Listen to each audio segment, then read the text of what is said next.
Green mint mojito செய்கிறதுக்கு தேவையான பொருட்கள் பார்ப்போம். 1/2 கப் புதினா,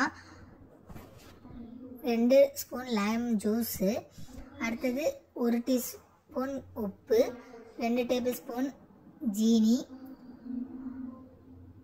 ஐஸ் க்யூபு உங்களுக்கு கோல்டுக்கு தகுந்த மாரி எடுத்துக்கிங்க. நான் 4 ஐஸ் க்யூப் எடுத்துக்கிட்டேன். ஐஸ் க்யூப் எடுத்துக்கிட்டதுக்கு அப்புறம் உங்களுக்கு ஐஸ் தண்ணி வாட்டர் வந்து அதில் அப்ளை பண்ணிக்கிங்க. அப்ளை பண்ணிவிட்டு நல்லா அரைச்சி எடுத்துக்கிங்க.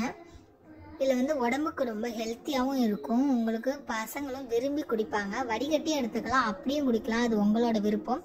அதுக்கப்புறம் ஐஸ் க்யூப் அப்ளை பண்ணதுக்கப்புறம் கொஞ்சமாக வந்து புதினா இலை, லெமனை அப்படியே கட் பண்ணி அதில் போட்டுட்டு நீங்கள் ஸ்ப்ரைட் ஊற்றிக்கலாம். இல்லை வேறு எந்த ஃப்ளேவர் வேணாலும் ஊற்றி நீங்கள் அதில் சாப்பிட்டிங்கன்னா சுவையாகவும் ஹெல்த்தியாகவும் இருக்கும். கண்டிப்பாக ட்ரை பண்ணுங்கள். இந்த வீடியோ பிடிச்சிருந்துச்சுன்னா லைக் பண்ணுங்கள், ஷேர் பண்ணுங்கள், சப்ஸ்கிரைப் பண்ணுங்கள். தேங்க்யூ.